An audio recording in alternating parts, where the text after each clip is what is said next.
So you think you're free? You're definitely not. All you've done is swap one slave master for another one, and just a different set of slave rules. And that's what we're abiding by now. 2,000 years ago, it was quite blatant slavery. These days, it's a bit more subtle. But one way or another, I can assure you, you're a slave. You have to go out, work to pay for things. The difference now is that your slave masters take a different approach to getting money out of you. But they still do. They still force you to pay taxes, just as they force people in the time of Rome. The tax collectors were hated people. Matthew, the tax collector, not a job that a normal person would want to take on, knowing full well that you would be hated. But make no mistake about it, people. In my case and your case and the world's case all over, you're slaving to Anglo America, modern Rome, the successor of Rome. Look at Daniel's image and you'll see that they came after Rome. And they've been reigning supreme, haven't they, for a number of years now. But nothing lasts forever. And your slave masters won't continue to oppress you forever. For that time of your freedom is likely to be getting closer now. And the only one who can free you from this slavery is a non-human powerful source. Because if it's left up to human sources, they will keep you in slavery indefinitely. And so we look to something better. We look to the Messianic kingdom to deliver us. Now look at the hatred in the brilliant actor Charlton Heston. Look at the hatred in those eyes for his slave masters. Do you have hatred for your bosses, even though they're paying you a wage?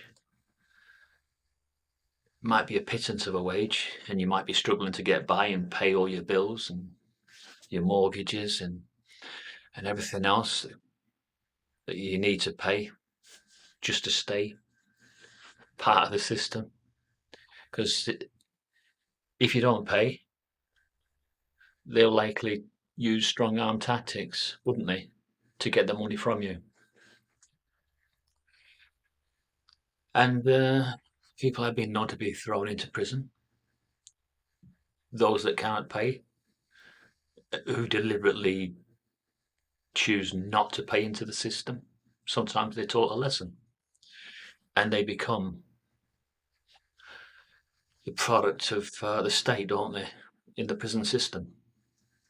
And if that was to happen, you would definitely feel like a slave. Because you'd be told what time to go to bed, what time in the morning to get up, to have breakfast. You'd be told what time is recreational pursuit time. Completely different to the picture in the background. They were chained into position into one of the Roman galleon, or I think they're known as the triremes. You've seen those pictures, haven't you, of a Roman trireme? It's their standard warship, and it was powered by three sets or three layers of oars. I don't know how many across there were, but in the triremes there were three layers, bottom, middle and top, and they all synchronized the rows when they went into battle. And then there was somebody on the drums that kept timing, and if he increased the beats, then obviously the slaves knew to row faster and had to synchronize it if one person got it wrong, what you would see sometimes from the Hollywood films was a collapse of oars. And this could mean that the advantage is then swung to the enemy. If Rome was fighting Greece, if they were fighting the barbarians it, on the ocean at the time, and there was a slave collapse of oars, it could mean that you've lost valuable ground and you've left yourself vulnerable. So the Romans were perfectionist in their warfare tactics, and they would have punished anybody that couldn't keep timing. So that's why it was essential that the beatmaster who used to beat the skins, and they'd have a ramming pace, they'd have a relaxed pace, you know, if it was not in battle and it was just moving from one particular part of Rome to another, but it wasn't actually a battle they were going into. They'd have a different pace for that. But it was definitely a furious ramming pace. Used to separate the men from the boys. You heard that saying? So if you was a slave and you'd not been eating, because they wouldn't have overfed them, and they would have expected them to have always been physically fit to keep pace, even though they weren't being fed a lot of food. They would have had to have been fed some food, but it wouldn't have been the same kind of food that the masters on board the ship would be eating. And it would have been a really difficult life back then. What this video really is, well, for people to come to terms with the fact that, yes, we're not under Roman occupation, that was 2,000 years ago, but we're under a different type of occupation. We're under the last human world power, Anglo America. It is them that is beating the drum at the moment. They're beating the drum with this Russia-Ukraine confrontation.